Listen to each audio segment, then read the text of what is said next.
Okay, so today we're talking about a topic very near and dear to our hearts, the way that this is even transmitted onto the internet, and that is YouTube. Yes. So just how we started watching YouTube, we're both big fans. I remember very distinctly being in middle school, someone came up to me and they're like, oh, you gotta check these people out on YouTube. They're called Epic Mealtime. Okay. And so that was the first channel that I saw on YouTube. And then I became quickly obsessed since then. You know, there weren't that many to choose from, so I was pretty well versed with all of them, like the Smosh and Ray William Johnson, who I thought was so cool and edgy. And then I went back recently and I watched some of his videos and I'm just like, Jesus Christ, this is horrible. Yeah. It's crazy to think how big he was, though. He was like rolling in numbers. I mean, well, the reason why he was so big is because he was kind of like the early form of TikTok back in the day, because he would just collect a bunch of viral videos and then commentate on them. He was kind of the first reaction channel. You would watch him to be caught up with trends and shit. Yeah, kind of, yeah. Was he before Tosh.0? Did Tosh.0 rip him off? No, I think Tosh.0 came before him, because Tosh.0 was on TV and television. Yeah. And we'll have to look that up. Yeah, a lot of Boom. YouTube has we'll put it right here. A lot of YouTube has kind of just follow the steps of traditional TV and pretty much taken over that market. So. Yeah.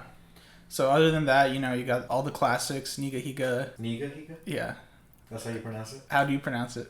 Am I forgetting? Who am I forgetting? I mean, there's so many others. Freddie Wong? Yeah, Freddie Wong is on my list. Jack's Films I knew of, but I never really fucked with him. Liked him. No. I like him. I think he's one of the OG YouTubers that are still around and haven't, quote unquote, sold out. Yeah, I respect him. He still does funny videos. And I liked his stuff recently with Sniper Wolf. Yeah, he's transitioned really well into the modern era.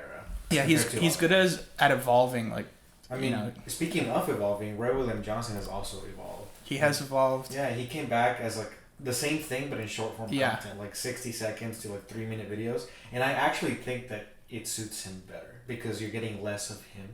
You're getting less of his cringe. I have also seen some of that, and I really only watch it because of nostalgia reasons, because his voice is nostalgic, or his image. But even he did try a lot of cool things, like Your Favorite Martian, which is his that was his animated musical project. That was big. I think a lot of people will remember. That's when he left temporarily, and he left. Is that when he left? I think that was already towards the end of Equals 3. And Equals 3. That was the name of the show. That was the name of the show.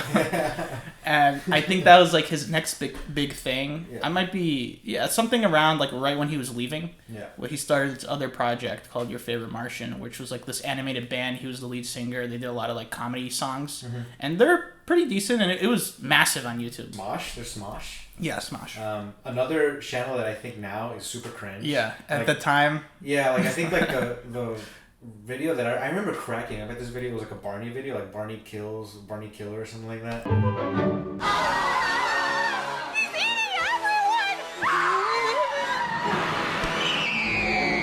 And I rewatched it 5 years ago, and I was like, this is so bad.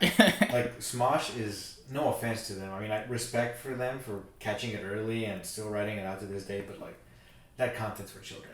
Yeah, but that's the thing is maybe kids now will still enjoy that type of content. I think so. We just grew out of it. It's not necessarily that it's bad, but it's just not for our demo anymore. Well, one of Smosh's newest skits was called Joining Jared Leto's Cult, and I didn't watch it, but I looked at the thumbnail and the subject matter, and I was like, who are they trying to appeal to? Is that a callback to an old video? I don't think so. It's Jared Leto apparently has a cult or something, or I don't know. They're making fun of Jared, but I was thinking how many people that this was actually meant for even know who Jared Leto is? Yeah, they're kind of mixing up their demos a bit. But I remember being so hyped for the food battles every year. Oh yeah, being super hyped for it. Yeah, those are fun. Yeah. Have you tried rewatching one of those? They're horrible. Oh my god, no, I can't. I mean, I watched the new one, but it's still it's not the same. Shit. No. Same thing with they had a second channel that was called, I think it was just called Ian Heacock's, or maybe it was Smosh. Well, they both had their own channels too. They split off for a while. Well, no, I'm talking about OG Smosh days. There was the Smosh's second channel, and they would do lunchtime with Smosh or opening fan mail. Yeah. And I remember really enjoying that. The fan mail ones I used to watch too. And people would send them and they would just eat it. They would just eat whatever was in the mail, which is fucking dangerous. Yeah. The slow mo guys. Yeah. They're OGs. They still make videos. They are OGs, and then I think were they both from Rooster Teeth? I think so. Well, definitely Gavin, the smaller British guy. Speaking of Rooster Teeth. Yes. R.I.P. Actually, going back to your first comment, my first YouTube video was a red versus blue video. Like just like the first clip, the first episode. Well, how did you even like go onto YouTube? Did someone tell you about it or? I don't remember. I think my dad definitely introduced me to it because I used to play Halo a lot, and he would like show me like videos and stuff. And one time he said, "Oh, check this out," and I just checked out a red versus blue video. Thought it was hilarious, and from there I just went down the rabbit hole. My dad introduced me to Ray William Johnson, and then from there I just went on. He was really early on to YouTube. Yeah, no, he was super early on into this stuff. He usually is. Maybe not anymore because he's like a boomer. But yeah, him and I used to like watch the Ray William Johnson videos like together when they came out. Wow. We would talk about, oh, Dad, did you see the new Ray William Johnson video? That's funny. We would talk about the videos that we liked. Well, I mean, I still watch Philip DeFranco every day. Yeah. He's done a great job about transitioning to like the new stuff, and he's been consistent. He's never been canceled. He's never shared his personal opinions. He's always well, he does. Well, he does, but like that's not like he's generally pretty for being a news guy. He's like pretty middle of the line. He's pretty middle of the line. He shares it like a little bit after the end, at the end of his videos, right? He definitely doesn't like Trump, but that's like the most that he's ever. Yeah, I mean, he's probably like one of my main news guys, right? Because I don't get my news from TV anymore or whatever. I get it from the internet. But his transition has been incredible because, you know, I remember when he used to have like the big titty girl of the day. Oh, you know, and he obviously doesn't do it anymore. No, of course not. He used to be more of a tabloid, and then he became like an actual news organization. Yeah, he has a full team now. He sells shirts, merch, and everything. His own company. I used to be a big fan of SourceFed too. You ever watch SourceFed? I did, yeah. They covered news, but then they also had like they would cover like pop culture, like geek stuff, and then I just like the personalities there. They're all, you know, very entertaining, and I still to this day watch Dynamic Banter with Steve Zaragoza and Mike Falzone, who used to be on SourceFed. So you still follow them? I do, yeah. No one knows this shit. This is very niche, but they have a great podcast if you're ever looking for like a new comedy podcast to watch. Okay. Did you ever watch Rocka Rocka? The New Zealand guys, the guys that would make those like crazy special effects videos that went on to make that Talk to Me movie? No. Did you know about that? I mean, I know them from recent time because they made that movie. Yeah, did you know they started as a YouTubers, but I never watched them. You should watch their videos. They're pretty cool. And you'll see the influence. Freddie Wong was my VFX guy. He was the other VFX. He hasn't made a film yet. Does Freddie Wong? Freddie Wong is like, what the hell happened to him? I know, like, does he still do stuff? After like 2016, he disappeared, kind of. Yeah, I don't know. I haven't seen anything. He made a short series online, like a web series called like Video Game High School or something. Yeah. But like I never. I watched it and it was good, but you know, he didn't. I don't think he did anything after that I'm familiar with. I think he might like produce stuff. He's just stuff behind the scenes. Yeah. It can get tiring to be in front of the camera. Oh, so what else? So we're obviously both into gaming. Of course, yeah. And I think part of that is also like what we watched on YouTube. Yeah. So a lot of my early consumption of YouTube was Minecraft content, like back when Minecraft first came out. Yeah. So I would watch people like Nanners, who I think was on Machinima. It was like a lot of Machinima people. Yogscast, I was a really big Yogscast fan. Do you know who those are? The first guy, Sean Nanners. Nanners, yeah. He rings a bell, but I didn't really fall into the Minecraft YouTube world. Okay. So this is the first time I'm hearing of them. Yeah. So Yogscast, they're a British duo. They had a really interesting series, a Minecraft series called Shadow of Israfel, and it was like a semi-scripted Minecraft show. So it was very much, and they had a bunch of like other characters and casts that they eventually like as they grew as a company. Yeah. And it became like the original Dream SMP. Okay. So that was like the OGs back in the day. Are they a part of the Dream team? No, now they're like a dead channel. Okay. They play fucking Gary's Mod videos, and that's what they do. They got older. Yeah, and they're not really like on screen as much anymore. They used to be like the face. Well, no, it used to be they didn't have it wasn't cameras, so it was just like their voice, and they just did general like Minecraft. Well, a lot of it in the beginning was just like this is how you play Minecraft. Like a lot of the early stuff, yeah, not like the kind of stuff that Dream does. Right, because everyone now knows what Minecraft is. But back in the day, this was like before Minecraft even had a hunger bar. Yeah, that's crazy. Dude. Yeah, that's when I played it. Mm-hmm. So yeah, it's been interesting to see too how Minecraft had this big moment when it came out. Mm-hmm. Then it completely went away. Like it went away, pretty significantly for a couple of years, and then it blew up again. And now it's back. Now it's huge. Yeah, and they're making a movie now. Yeah, with Jason Momoa. Deserved. It's deserved. It is deserved. My foray into gaming YouTube was mostly Call of Duty. First one that comes to mind is White Boy 7th Street. Hell yeah. A now dead channel. Totally Probably dead. not many people remember unless you watched it early in the beginning. And then there was another YouTuber called Drifter, which got really in depth. He had this series called In Depth where he would go into the stats of the guns and everything because I was a huge COD nerd. Where I wanted to know how much damage the guns did, and how much range, and this and that. Which COD was his peak? Black Ops 2. Black Ops 2. But Modern Warfare 3 was like where he started going up, and then by Black Ops 2, like everybody was watching him to know the meta, to know what to use. Every time there was an update, all the patches were coming in, like he would cover all of that. Now, there's another channel that has taken over his role, but he doesn't do that anymore. Yeah, that's how I felt about White Boy 7th Street. I would watch him, Black Ops 1 was his peak. Yeah. And, I got so much better at the game just by watching. And so did a lot of people. Yeah. Honestly, that was the peak of Call of Duty, too. Oh, yeah, So it explains why those people are around. Did he die? Or yeah. He still alive? No? Because no, he didn't. There's a lot of are there any YouTubers you used to watch that are dead? That are dead now? Because that's happened. Oh man, I mean it's happened with the Minecraft guy that I never watched him, but you know what I'm talking about? The Blade something Blade. Maybe I probably knew when it happened because it made the news. It probably hit Twitter or something. Yeah. This was like 2 years ago maybe this happened. But in terms of people that were OGs that I watched that died, no one comes to mind. Damn. There probably is, you just don't remember. Yeah, maybe. That's so sad. Why, did someone come to mind for you? Not really, not any big YouTubers. Oh, fucking Too Mad. You know Too Mad? He died recently. Should I? He was good. He's not an OG. He hasn't been around for that long, but he had really fucking edgy videos for in this climate of YouTube. You don't find that very often. And he died recently. Was it the Overwatch guy? No. He's just fat black dude. He would do a lot of IRL prank trolling people. He's the guy that would join Zoom calls? Yes. That guy. Yeah. I do know who he is. It's kind of creepy if you go back to, because I know a few YouTubers, if you go back to these YouTubers that are dead now, watching their videos, it is kind of creepy. Just lives on. Yeah. That's gonna happen to us. It will eventually. Be on the web and we'll be dead. Yeah, eventually, a year from now. Oh, a year from now. Maybe, hopefully. I did want to give a quick shout out to College Humor because I used to love College Humor. Completely forgot about those guys. Yeah. I used to love Jake and Amir. Yeah, Jake and Amir.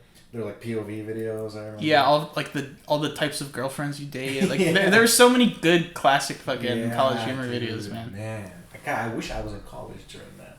So I could relate more. I think I was watching it in middle school and it still slapped, Yeah. And again, it was one of those where, I thought it was really edgy and I would have to go back and see. It's honestly not. I've come back. I think has it aged well or no? I don't think so. It's not as bad as Smosh or Ray William Johnson. It's aged better than that. It's a little dated. Okay. Yeah. I remember. Did you ever watch those epic rap battles of history? Yeah. I like those. Those were funny. Those guys are dead now. Too. No, they still make them. Do they? Yeah, they took a long ass break and then they started making them again. I don't know if they currently make them, but they went back for a year. They were making them again. And were they still as funny? I didn't. I don't care. Those have aged pretty well. I go back and rewatch them every now and then, and those have aged pretty well. Did you ever watch Rhett and Link? Those yeah, I mean, I watched Good Mythical Morning a little bit, but not back in the day. I would watch it. I had a phase where I watched Good Mythical Morning for a bit. Yeah, that's 4 or 5 years ago. That's how that channel works. Yeah. You watch them for a month and then you forget about them. Yeah. And you revisit them again. But they are one of the OGs. You gotta respect the OGs. They are one of the OGs, and they like saved Smosh and all that stuff. So let's talk a little bit about the sort of middle years. So like into high school, maybe start of college. What kind of channels did you watch? That's where I started to look up a lot of like movie review and game review channels. It's kind of that era. Angry Joe Show. Have you heard of that one? Yeah, I've heard of him. He did like his angry reviews, which would go viral every time he uploaded one. I filmed video essays, like learning about movies and stuff like that. It was kind of boring, actually. Okay. I kind of strayed away from like the gaming side. I mean, I watched Dashi Games, The Actman, but again, it was very like editorial content because The Actman, that's what he is. He kind of reviews games or talks about them.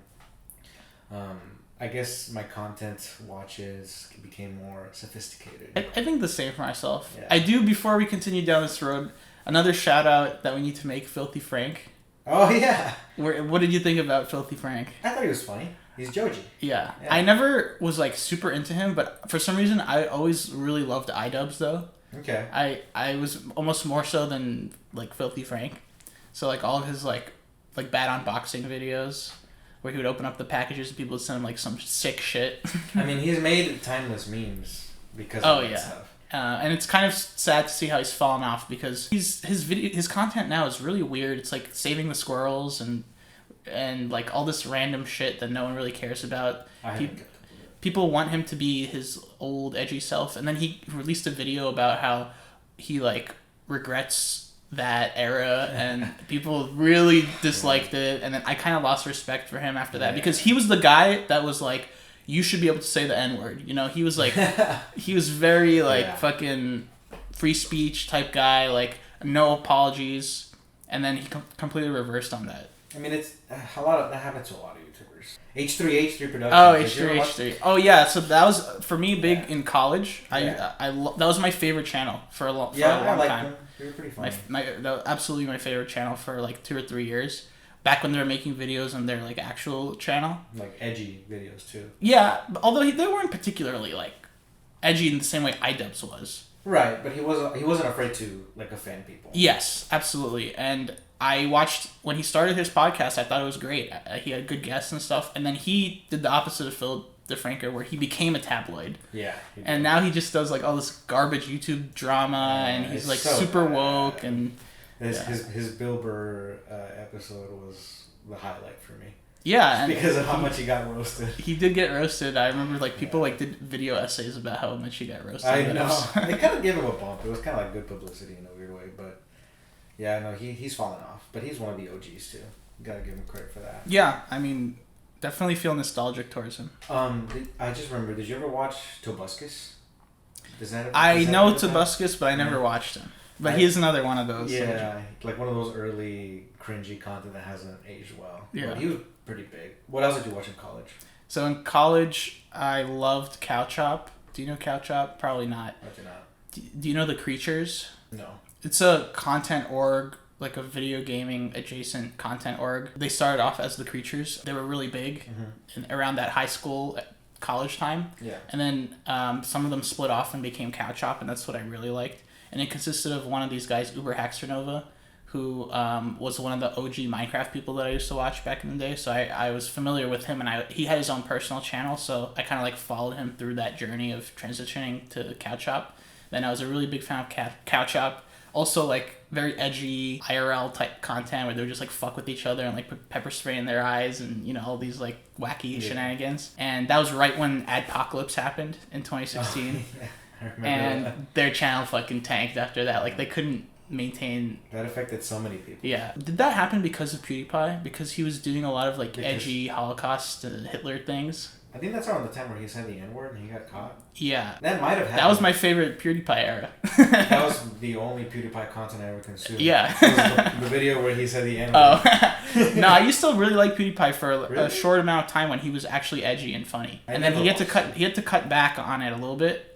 I think he swayed a little bit too far and he had to adjust. Yeah. And I still like the guy, and I'll still watch him once in a while. And another one of those OGs that I respect. Yeah, I give him respect, but for some reason, I completely avoided the PewDiePie like arrow or whatever it is that hit everyone because he's like the most. Is he still the most? No, right? That's Mr. Beast.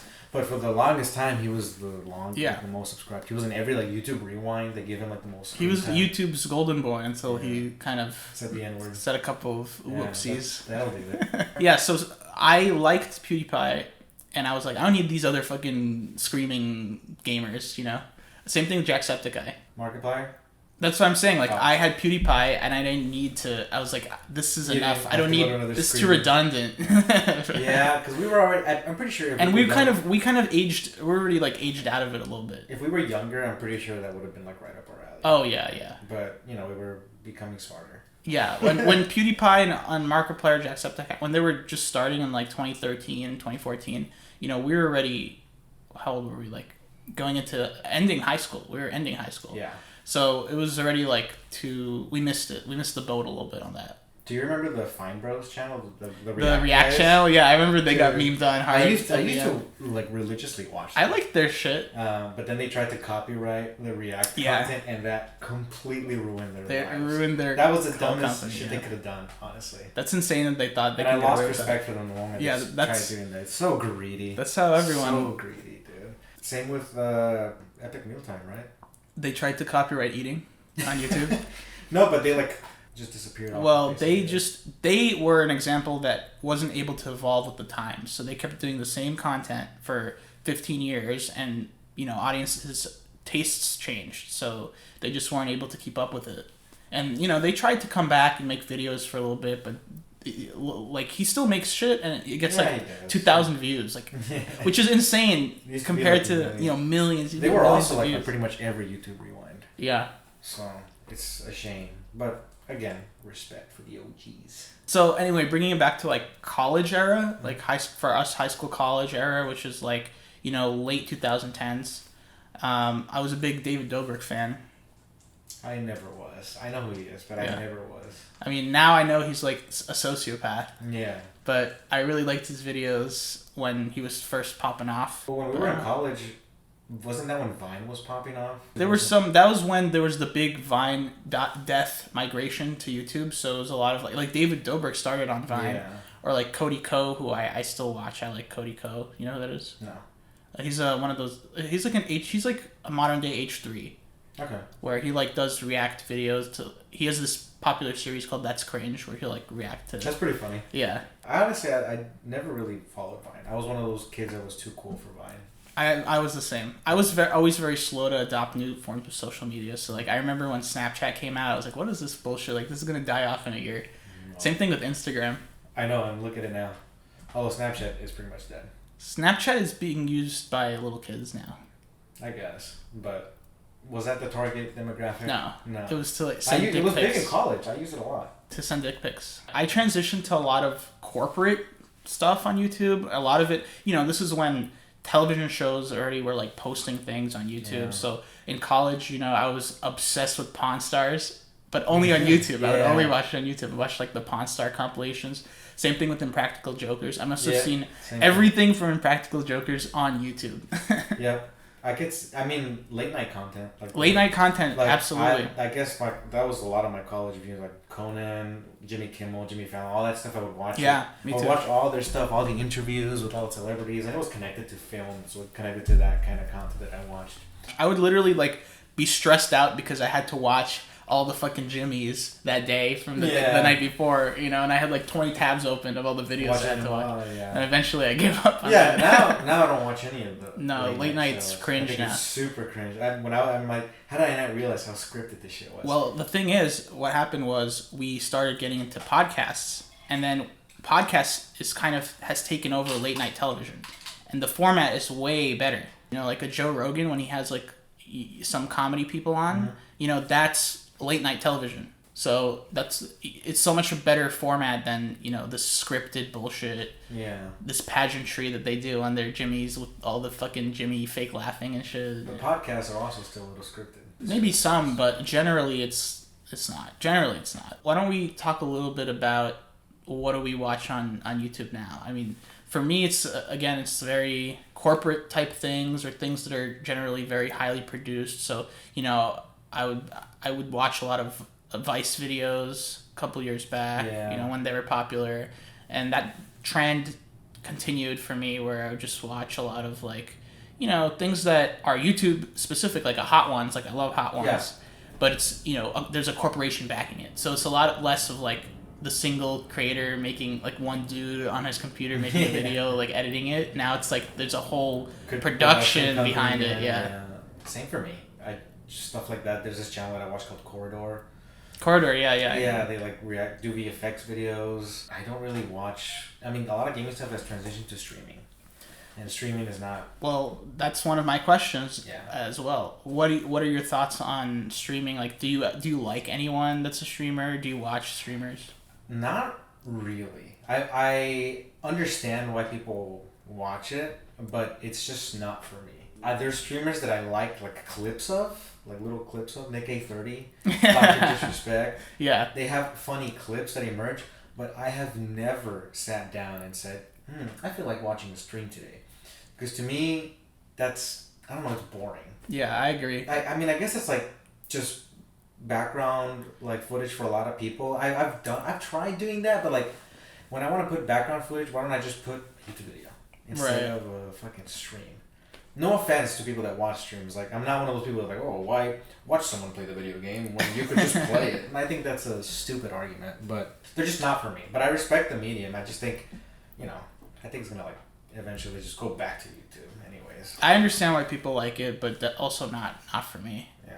Any streamers you watch? Well, I the like. ones that I mentioned? Yeah, again, it's like a lot of clips, or I'll tune in to like a doc stream for like 5 minutes and then I'll leave. Do you think that just streaming is like the new YouTube, or do you think that streaming is more cringe? Do you think streamers are more cringe than YouTubers? Well, I think streaming is streaming and YouTube is YouTube. It's a different skill set because you have to keep people engaged for so long. You do. It's hard. It's hard. Very difficult. I think, for you to be a streamer and be successful, it's props to you. I think being a streamer is way harder than being a YouTuber. Well, and people that like dedicate themselves to just stream, because you have to stream to like know people for so long in hopes that like someone will tune in eventually. To start streaming, that's tough. It's really, really tough. So I do have respect for people that have popped off doing that stuff. I don't know that if it's necessarily like one is harder than the other. I think streaming is tougher.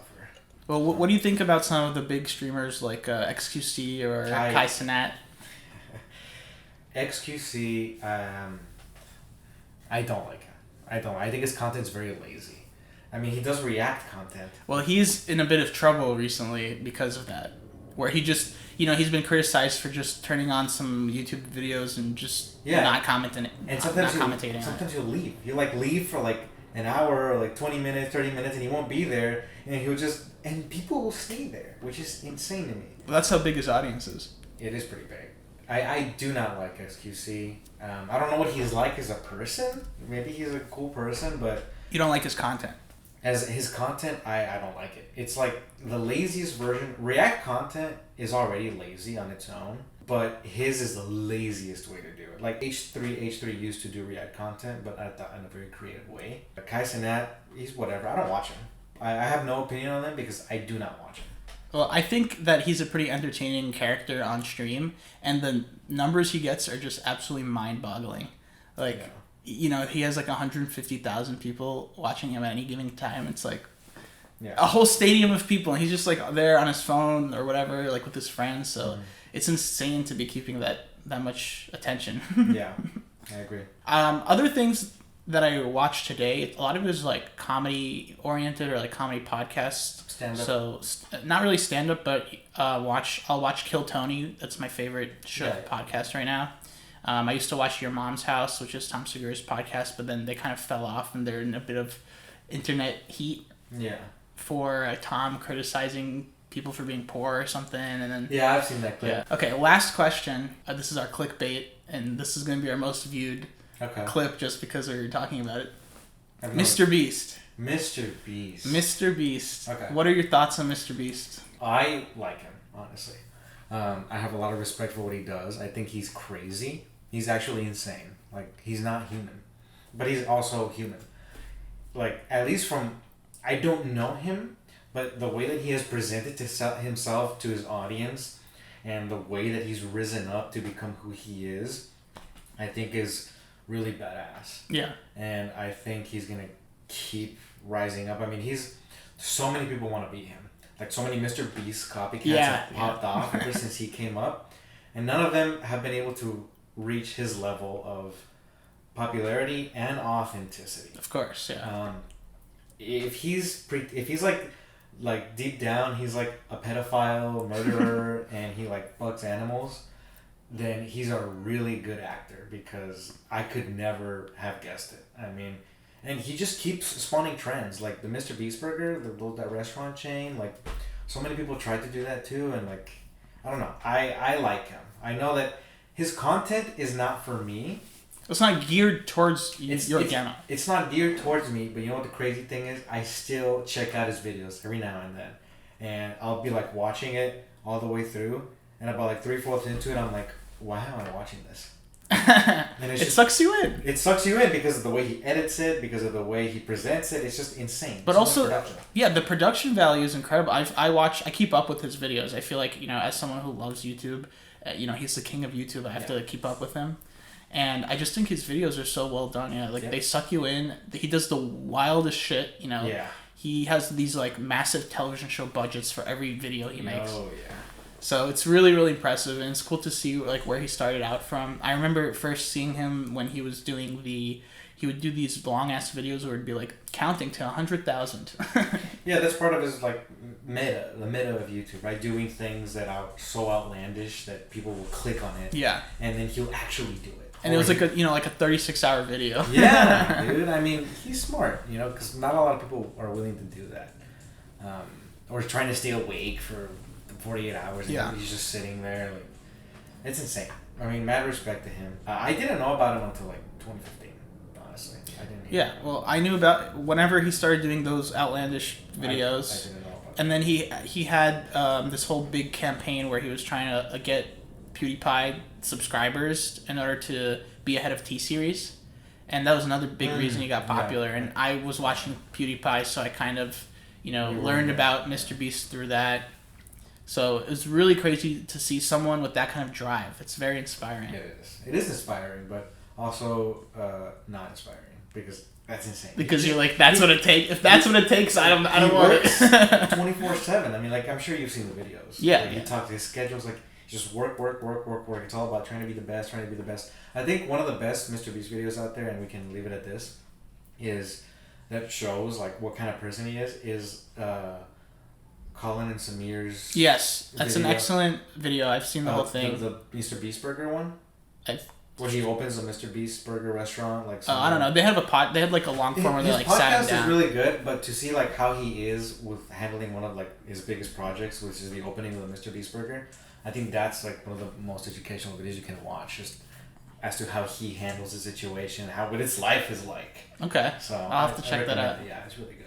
Okay, very good. Well, cheers to 100 more years of Mr. Beast. Exactly.